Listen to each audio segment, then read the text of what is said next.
whisper rambles. Okay, so today is Friday the 13th, when I'm recording this. So spooky vibes. Yay. So I'm probably gonna watch Scream 2. In a little bit, I watched Scream for the first time a few days ago. For the very first time. So it was pretty good with the plot twist. I was like, I knew the boyfriend was gonna be it, but then I was like, but how if he's with her when this is happening? So then when it was revealed and his partner in crime was there, I was like, okay, that makes sense, because that dude was being hella creepy in the beginning, talking about all that gory, gross stuff he was saying. I was like, ew, this is disgusting. So I was like, okay, it makes sense that they're a little team. So yeah, I watched it for the first time, so now I need to watch two. The only thing I will say is I didn't like how gory it was. I'm not into gore, so I didn't like that. But I mean, it is a thriller. What can you expect? But yeah, so I might watch that, and then I really want to rewatch Twilight. So I don't know if I want to do that today or just soon. But yeah, I'm kind of in the mood for that, and I heard they're coming out with an adaptation for Midnight Sun, which is Edward's version of Twilight. So I'm halfway through Twilight. I got halfway through it last year before I gave up on it, so I'm feeling like I should pick that back up and try to read it before whatever adaptation comes out. I don't know when that's coming out or if that's even confirmed yet. But yeah, I do want to watch the original Twilight, and I haven't read those books yet, but I did get them, so I want to start that too. But that maybe could wait till October.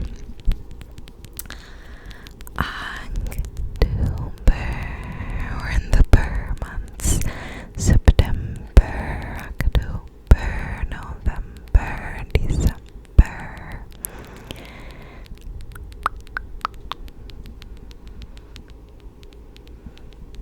And then we'll be in the wary months, January, February, you know. But yeah, so yeah, there's that. I was thinking, do I wanna go grocery shopping today? But I was like, people might be acting a little crazy outside with Friday the 13th. So I was like, maybe I should just stay in. But I did have a meeting today.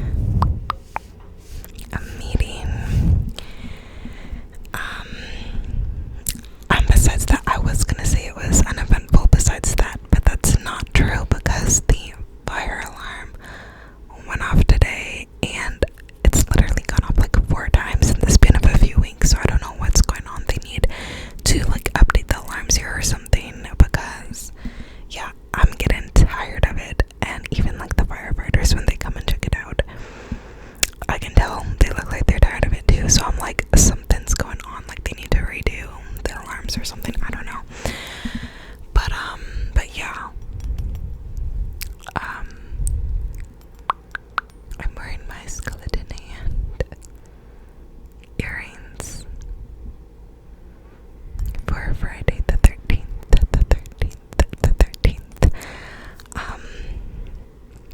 I remember a few years ago, Dove Cameron made a post about how the 13th, Friday the 13th and whatever, used to be seen as a lucky time, and then it was demonized around the time that women were also demonized.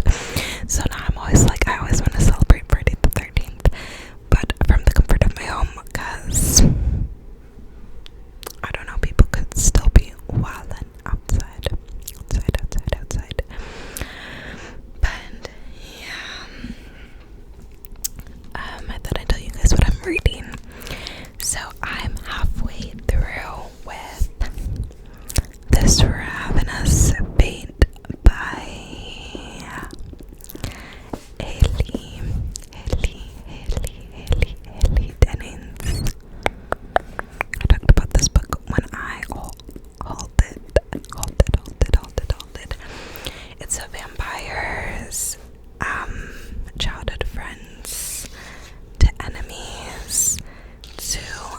Lovers book, and I've heard it ends on a cliffhanger, so I'm scared. Right now I'm halfway through, and it's just started to get like a little bit of like a little tension between the two of them. Before it was just like hate. So I'm like, okay, I want to see more of the little, I want to see more of the like, I want to see a little something between the two of them. It's also sapphic, so it follows Layla and Elise, I think is her name. So yeah, sapphic vampires, let's fucking go. But yes, I'm halfway through with it, and I'm enjoying it so far. There's definitely like a big like mystery element. It's kind of giving like a little, almost like a Teen Wolf vibes, but like not like Teen Wolf's, not the comedy that Teen Wolf has, but just like the young supernatural creatures like going through this kind of for the first time. There's also like a race element, which I didn't know that. Maybe I did know. I don't know, but there's also like a race element. So it's also like back in time. So like the main character, Layla, is dealing with stigmatization about being a vampire and also about being black. Which black vampires, let's fucking go. It's like when Bonnie in the Vampire Diaries, you know, the black witches. It's like, okay, let's see mystical creatures, like black mystical creatures too. Let's go. Although people wanted to hate on them in like Lord of the Rings, where like elves can't be black, like shut the fuck up. But yeah, so I'm reading that. That's my physical book I'm reading. And then I'm reading my dark desire on my Kindle, which is the sequel and the interconnected standalone series that my dark Romeo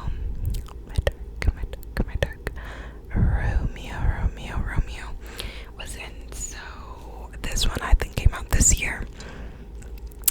So I just started it, like literally just started it like last night, so I'm only 30 pages in, but it's giving me that feel again. Like the books in this series almost remind me of like the Magnolia Parks books, because they're like these socialites and they're very sassy and whatever. I will say the male love interests always give the girls like these nicknames, and they're such like weird nicknames, like it's kind of odd. But besides that, like I don't know, there's like a certain sauce to these books that's different. Like I feel like I look for books that have that different like pull to them, like Magnolia Parks does. And this is like the closest thing I feel like I found thus far, where it's like the main characters are annoying and weird, but like they like pull you in. It's not the same writing style. It's not like they're talking to you like in Magnolia Parks. Like it's not like that, which if you have books with writing styles like that, let me know. So it's not like that, but just like the socialite stuff, I feel like is the most similar vibe I found thus far. But they're like dark romances, but like not too dark, nothing too crazy. I feel like they're on like the edge of like the dark romance genre, and they're fairy tale retellings. Like the first one was Romeo and Juliet. This one is like a Cinderella retelling, but dark. So, but not super dark. Like I don't really know if this is categorized as dark romance or not. I think it is, because there's like trigger warnings at the beginning. But yeah, but you can have that in like normal romance books too. I don't know. But yeah, 30 pages in and enjoying it. And then I started the audiobook of For You're Not Supposed to Die Tonight by Kaylin Byron today. I just listened to like an hour of it. It's only a 6-hour audiobook. So I figured it would give me spooky season Friday the 13th vibes. And I didn't want to read a physical book because like I've been working all week and my eyes were feeling tired, which I feel like that's another reason why I do be liking my audiobook sometimes, because like my eyes be tired and don't be wanting to read physically after work most nights.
feel. I have no way to describe it, but it's so fun to read. So yeah, but that's what I'm reading. I started watching that show Industry last night on whatever that is. Is that on Max? I don't know. And I felt disturbed because people neglected to mention that a dude literally dies the first episode. And the entire episode they're making it seem like he's one of the main characters. He does the interview in the beginning with all the other main characters. It's a big ass group of main characters. You're like, wow, this is a lot of people to follow. By the end of the episode, one of those boys is out. He's gone. And I'm like, I was not prepared. I really thought he was going to be one of the main characters till the end. Then the end of the episode, he was gone. I was like, I've already gotten attached to this main character. The episode was long. I feel like it was like an hour long. I was like, are you fucking serious? Like, I was so mad. I literally felt like I'm mostly attached to the character already. I was like, what the hell? Like, what the hell? Like, it was so sad. I was like, oh my gosh. And everyone was talking it up like it was like Euphoria and Tell Me Lies and da-da-da. And I'm like, no, baby, I don't know if I'm gonna keep watching it, because like that was intense. Like right off the bat, boom, drama. I'm like, whoa, can we get to know the characters for a few episodes? Like, nah, they're getting killed off the first episode. Like, are you for real? Like, I was like, wow. And it made me so sad, because like the show, if you don't know, is about like the finance, like a group of young people in the finance industry, like having their first finance job. So I work in an office job too, so I'm like, I don't know, it just felt too real. Like, I was like, this is so fucking concerning. Like, it made me so sad. Like, I don't work in finance right now, but like, it just made me so sad. And then how like they show everyone like candlelit and then like announcing it to the employees and stuff, like it just was very upsetting. I was like, oh my gosh, this is not a light little dramatic show the way y'all were saying it was. Like, I was distressed. So yeah, I watched the first like maybe like 2 episodes, and then I was like, okay, this is depressing, let's call it a night. And speaking of Tell Me Lies, season 2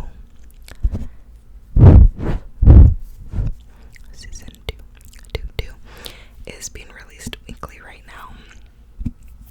So yeah, I've watched the first 3 episodes, and it's so good so far. Like,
second half comes out tomorrow. Tomorrow. I love you. Tomorrow. And I'm interested to see what's happening there. I'm annoyed with Gabriel at this point. Like, he's had so many chances and he's fumbled Emily so many times. I'm like, at what point do we say give it up? It's a wrap. Like, and now this Camille storyline. I hate when they write characters like Camille. Like, it's so freaking annoying. So yeah, I don't know. I'm like, let's back it up. But she has another cute love interest coming in this season. So the second half of the season. So we'll see what happens and when Gabriel gets it together. It'd be so unsatisfying if her and Gabriel don't get together after this whole thing, though. Like, after 4 seasons of back and forth, like, that would be aggravating. But yeah, so I was also watching that. I've been rewatching Gilmore Girls since it is that cozy season vibe. I've been watching the episodes where Jess is back in the picture because Jess is my man. Love him. So yeah, I've been rewatching those episodes and they're so cute together. And she really did treat Dean badly, though. She treated all her boyfriends badly. I'm like, Rory, girl, what are you doing? But she also had Lorelai as her example, so can we really blame her? I don't know. I'm sorry if you don't want to hear the Lorelai slander, but that girl, she was all over the place. She was wildin'. And I also saw Luke helping Lorelai get ready for her date, even though he was in love with her in the last episode. I was like, oh my gosh, this is so, I love Luke. I love how Luke loves Lorelai, like, simply stunning, stunning. Oh my gosh, the way he was always there for her. Beautiful, beautiful, beautiful, beautiful. So I've been rewatching that. I started watching some vampire show on Netflix with Alexandria Dadarrio, who I feel like she always plays a crazy chick on whatever she gets into. But like, again, it was really drawn out. It was really creepy. So I was like, okay, spooky season, like da da da. But it like wasn't making sense. And after like a few episodes, I was like, okay, back it up. Like, I need to know what's going on, and I don't have the patience for this. Like, let's get to it. So I stopped watching that, and then I put on my cozy feel good Gilmore Girls. What can you do? I'm just a girl. But yeah, that's what I've been reading and watching.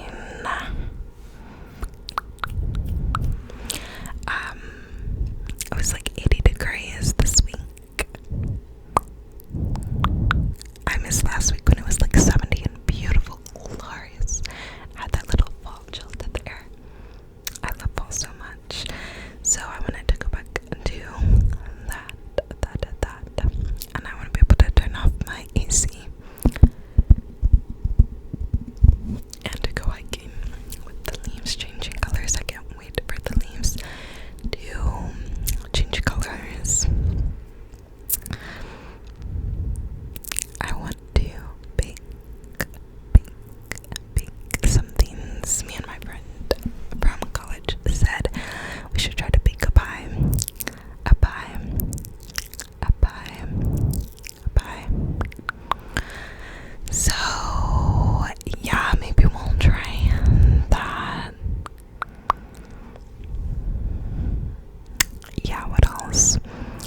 students under our group were affected. So